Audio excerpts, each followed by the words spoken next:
Hello students, in our last lesson we talked about standard form and we had illustrated with some examples how to write numbers in standard form. And we had explained in that lesson that a number is written in standard form if you can write it in the form of a times 10 raised to the power of n. And here on my screen we have seen that we have some examples just to review what we did in the last lesson on standard form. For example, we look at the number 29. The number 29 has no decimal point, but we always say that a number that is not a decimal can be assumed to have its decimal point at the end of it. So it means that this 29 can be regarded as 29.0. Now we say that if you have a number greater than 1, if you have a number greater than 1, the power of the n will be positive. So in this case, the 29 is greater than 1, 350 is greater than 1, 4,716 is greater than 1. Then we have this with 600 million, the number greater than 1. If you look at the form that we have written for them in standard form here, all the powers of the 10 are positive. But we say that if the number is less than 1, that is, you have 0 point something, 0 point something, 0 point something, then the standard form of those numbers will have the powers of 10 as a number that is negative. So for example, 29, the point is at the end of the number, which is just behind 9. You have to move the point between the first two significant figures. And in this 29, the first significant figure is 2 and the second significant figure is 9. So the point moves between 2 and 9. So that's why you have 2.9, and then you write times 10 raised to the power of how many times your point moved. The point only moved one time inside, so we have times 10 raised to the power 1. In the same way, we have 350 having the point at the end of the number moving 2 times, and we have times 10 raised to the power 2. But for example, for numbers such as 0.3 and 0.09, you can see that the numbers are less than 1, and the point needs to move behind the 3 so that you can have 3 points, or you have 3.0, you can have 3 or 3.0. Number 3 is something like 3.0. So if you have 3.0, then that can be written as 3 times 10 raised to the power. How many times did the point move? It moved once, so times 10 raised to the power minus 1. It is minus 1 because the number 0.3 is less than 1. The same thing for 0.09. The point moved 2 times so that you have 9 or 9.0 times 10 raised to the power minus 2. The power is minus 2 because the number 0.09 is less than 1. So when the point moved, it moved twice, jumped twice, and stayed behind 9, so that you have 9 or 9.0. So today's lesson is not about writing numbers in standard form, but instead writing standard form numbers in ordinary form. And on my table here, you can see at the top of it, you have ordinary number and then you have standard form. So when we write it in the ordinary number way of writing, we call that ordinary form. Now take note, the standard form, another name for the standard form is scientific notation. So we had not said that in the last lesson, so I want to know that another name for the standard form is scientific notation. So in today's lesson, we'll be looking at how to write numbers in ordinary form when we are given those numbers in standard form. Now beginning, when changing a number from standard form to ordinary form, we move the point to the right if the power of 10, which is n, is positive. We move the point to the right if the power of n, which is if the power of 10, which is the n, is positive. Right, anything that has to do with the right is positive. Anything that has to do with the left, yes, we say it is a negative. So we're going to quickly run through the examples that we have here. The problem says express the following numbers in ordinary form. All the numbers in example 1 from A to E, they all have positive powers. In other words, we are going to be moving our point to the right simply because the numbers written here in standard form have positive powers. Their powers are not minus, their powers are plus. So our movement of points would be to the right. Remember, if a number doesn't have a decimal point, then the point is assumed to be at the end of the number. That means the number is 0.0. So let's go to our work screen, which is our board. So we have the problem we have just shown right now. We're going to be solving right here. So we have the first one. We have the first one, which is 8.57 times 10 raised to the power 7. 8.57 times 10 raised to the power 7.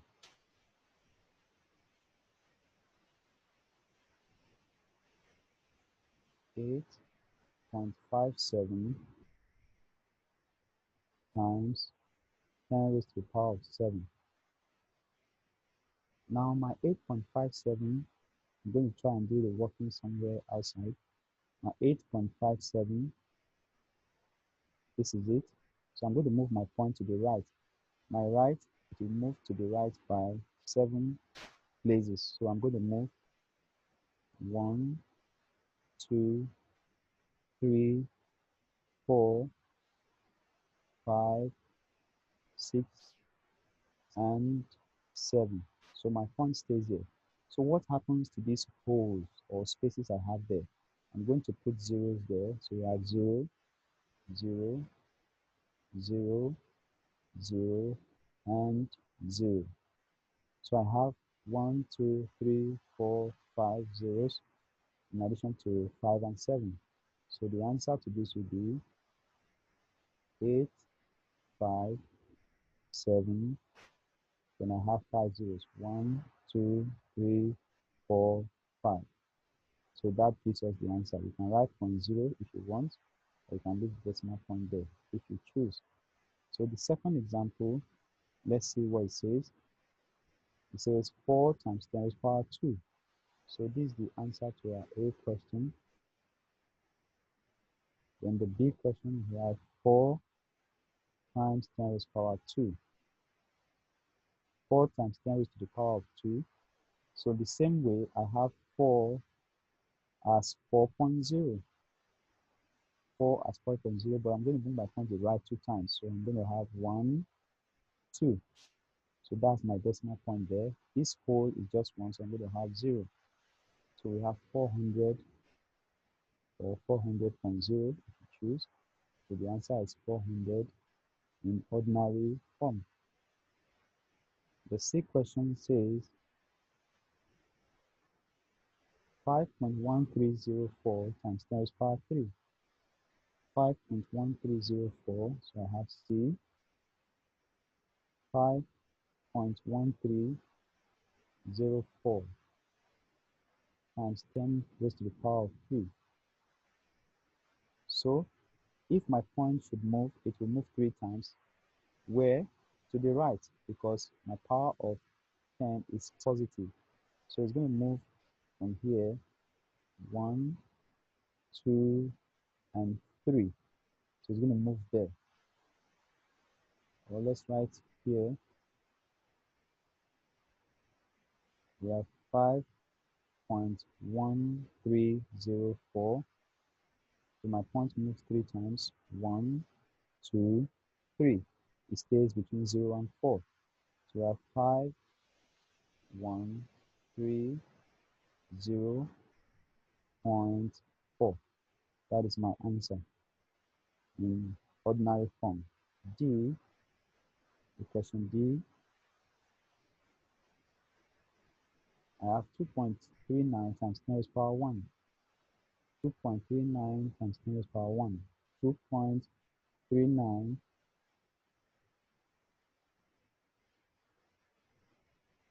So my point will move just once. If it move just once, you can guess that the answer is going to be 23.9. And lastly, we have 7 times 10 raised to the power 0. The E, 7 times 10 raised to the power 0. The point is, this number can be written as, I'm going to rewrite that my 7 times 10 raised to the power 0. I'm going to write my 7 as 7.0.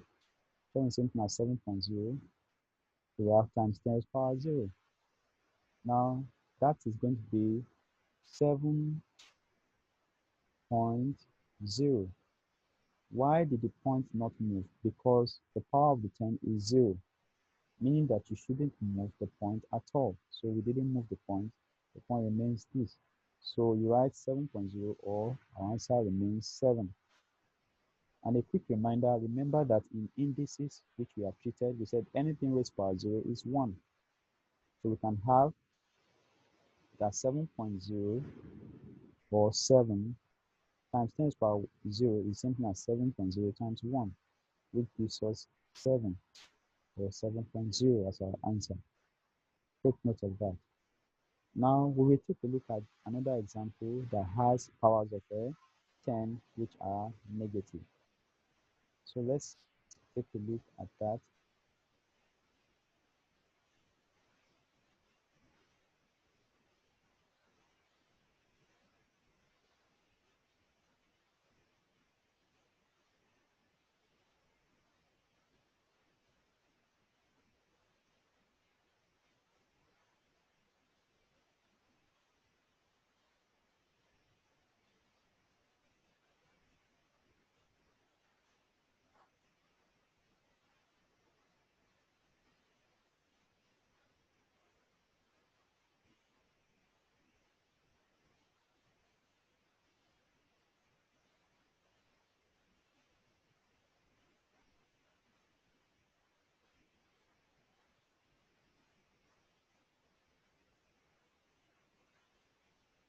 Okay, let's take off our previous workings.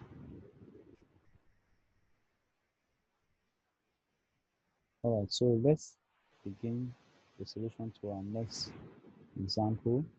Express the following numbers in ordinary form. Express the following numbers in ordinary form. So we have 4.7 times 10 raised to the power of minus 3. We have 4.7 times 10 raised to the power of minus 3. So in that very solution, let's see what our answer will look like. We have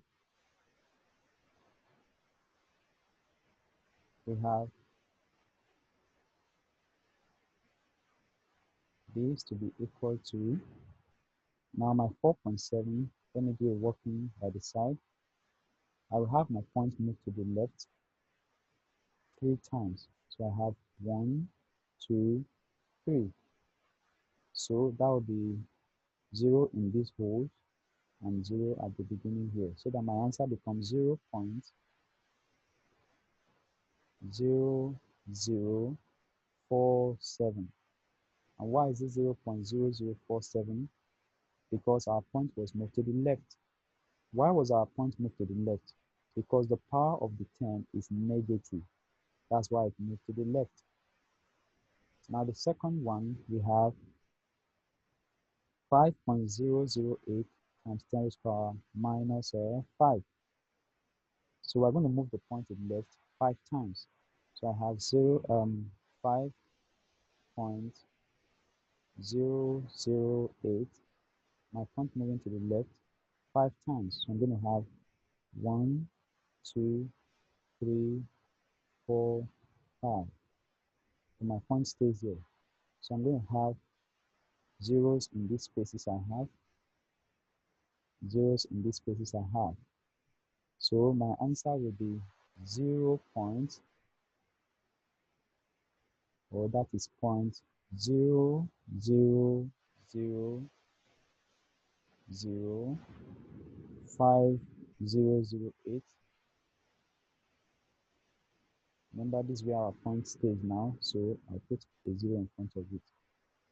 So I have 0.00005008. Now the next one, we have C. We have 5 times 10 to the power of minus 1. 5 times 10 to the power of minus 1 is something as 5.0 times 10 to the power of minus 1.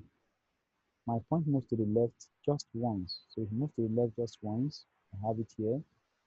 So my new point stays just before the 5. So I have 0.5, 0.5. So that is 0.5. Then the next one, we have 3.9 times 10 to the power of minus 1. My answer will be 0.39 because the point moves to the left once. And lastly, we have 9.02 times 10 to the power of minus 7. So let's write it here so that we can move our point and get an accurate answer. So I move the point 7 times. 1, 2, 3, 4, 5, 6, and 7. So I have points 0, 0, 0, 0, 0, 0. So that gives me 1, 2, 3, 4, 5, 6 zeros, and then 9. So I have points 1, 2, 3, 4, 5, 6, and then 9, 0, 2. So the answer is 0.000000902. Now let us take a look at the pattern of our answers. This is, the first one is 4.7 times 10 raised to the power minus 3, meaning that I'm supposed to have 3 places from where my point moved. So I have 0, 0, 4, 3 digits from where my point was initially. You count for the others. This one, you have 5 raised to the power minus 5. So I should have 5 digits from where my point was initially. My point initially was behind 5. So you count from 5 to 5, 0, 0, 0, 0. You see that you have 5 digits from where your point was in the first place.